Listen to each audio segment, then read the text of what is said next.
इस प्रतियोगिता का परिणाम सीजर के लिए एक और निर्णायक जीत थी।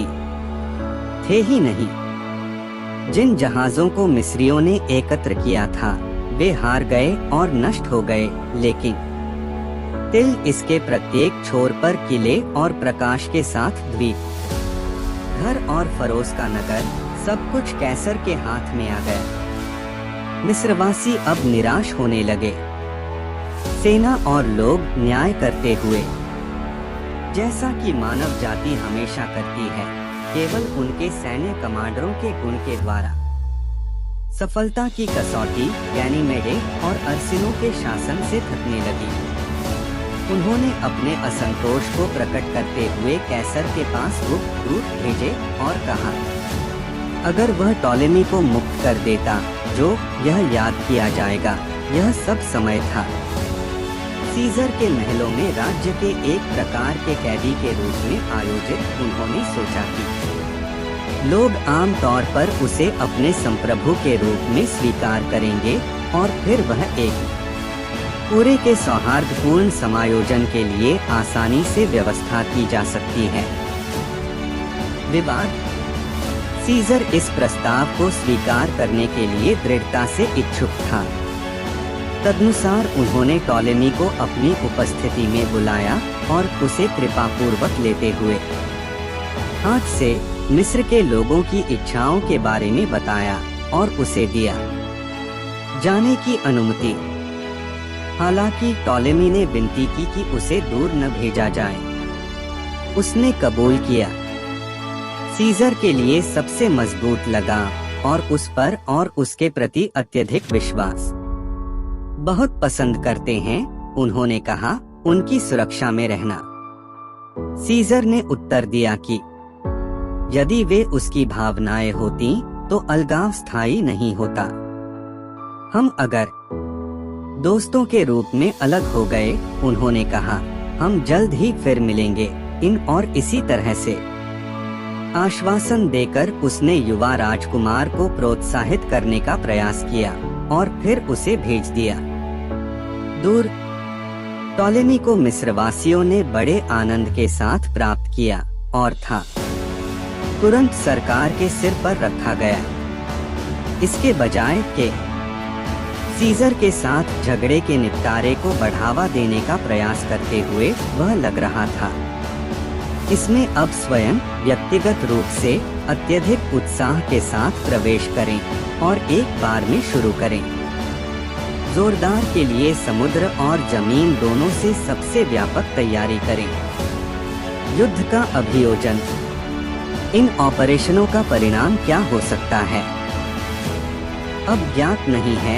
मामलों के सामान्य पहलू के लिए इनके तुरंत बाद लेन देन पूरी तरह से एक नए और बहुत महत्वपूर्ण की घटना से बदल गया।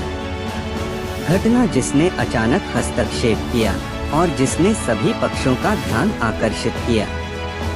मिस्र और रोमन दोनों राज्य के पूर्वी हिस्से में खबर पहुंचे कि मिथ्राडेट्स नामक एक जनरल की कमान में एक बड़ी सेना, जिसे सीजर ने इस काम के लिए एशिया भेजा था, वह अचानक प्रकट हो गया था।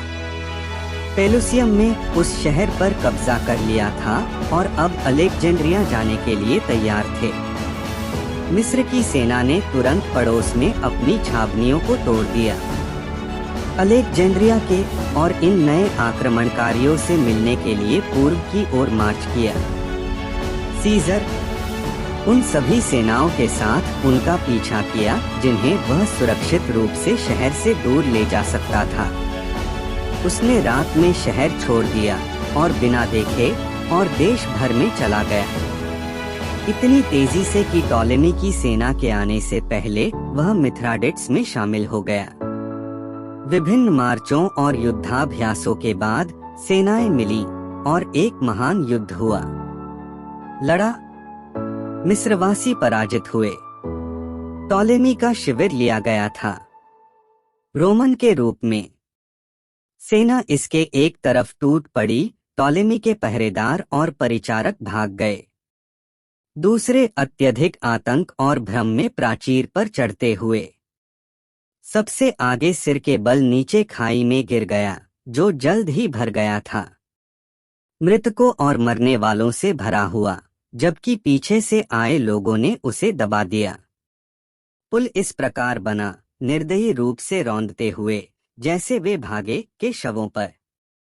उनके साथी जो अपने पैरों के नीचे कराहते, संघर्ष करते और चीखते चिल्लाते पड़े हैं।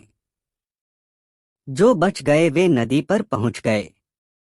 वे एक साथ एक नाव में भीड़ गए जो किनारे पर लेट गया और किनारे से धक्का दे दिया। नाव अति भारित थी और यह जमीन छोड़ते ही डूब गया।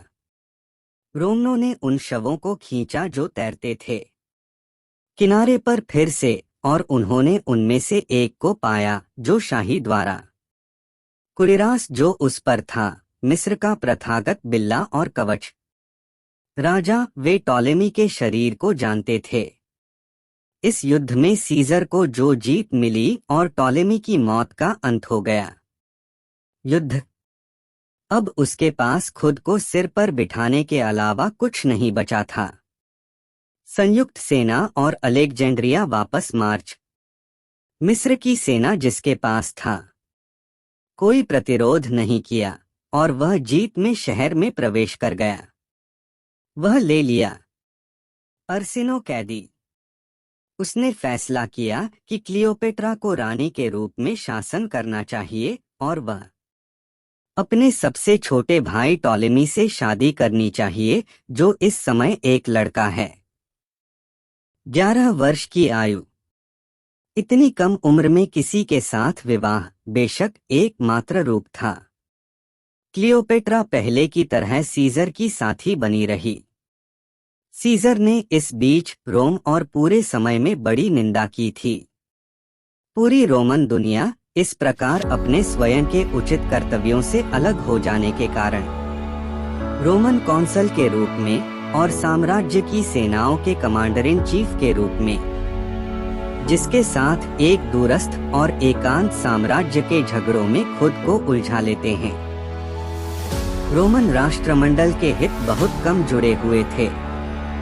उसके मित्र और रोम के अधिकारी लगातार उससे लौटने का आग्रह कर रहे थे।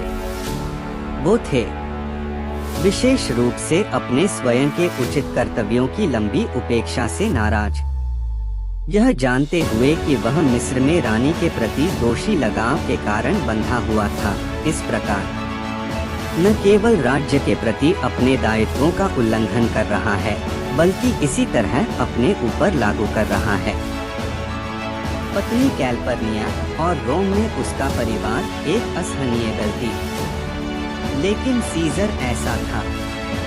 क्लियोपेट्रा के आकर्षण से और रहस्यमय और बेहिसाब से मोहित प्रभाव जो उसने उस पर प्रयोग किया कि उसने इनमें से किसी पर भी ध्यान नहीं दिया। प्रतिवार युद्ध समाप्त होने के बाद भी वह कुछ महीने मिस्र में रहा, अपने पसंदीदा समाज का आनंद लेने के लिए। वह पूरी रात उसके सानिध्य में बिताता, दावत और मौज मस्ती।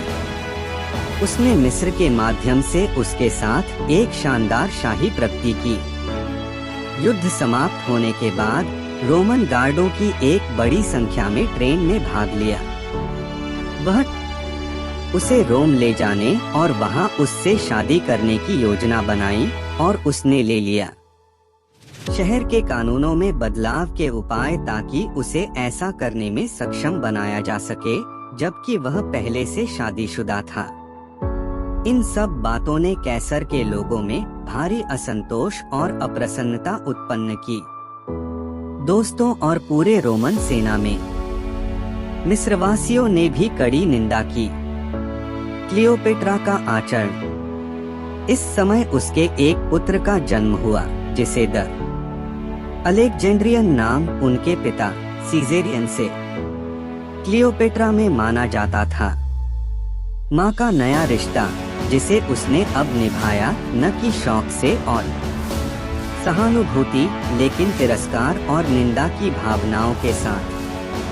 क्लियोपेट्रा इस समय अधिक से अधिक निपुण हो रही थी और अधिक और अधिक सुंदर, लेकिन उसकी जिंदादिली और आत्मा, जो उस समय बहुत आकर्षक थी, सरल और बाल सुलभ थी, अब अधिक स्पष्ट और निडर दिखाई देने लगी।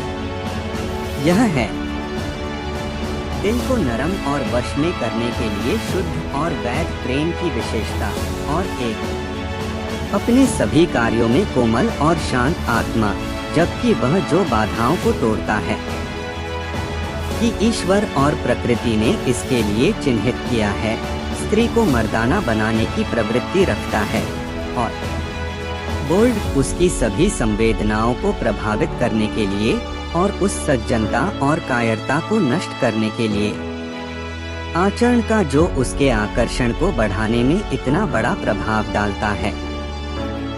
क्लियोपेट्रा इन प्रभावों का अनुभव करने लगी थी, के प्रति उदासीन थी, अपने विषयों की राय और केवल यथासंभव लंबे समय तक बनाए रखने के लिए उत्सुक थी।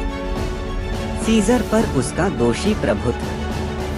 हालांकि सीजर ने आखिरकार राजधानी लौटने का फैसला किया। क्लियोपेट्रा को छोड़कर निरंतरता को सुरक्षित करने के लिए पर्याप्त बल, उसकी शक्ति, उसने अपनी शेष सेना को अपने परिवहन और गैलियों में शामिल किया और रवाना हो गया।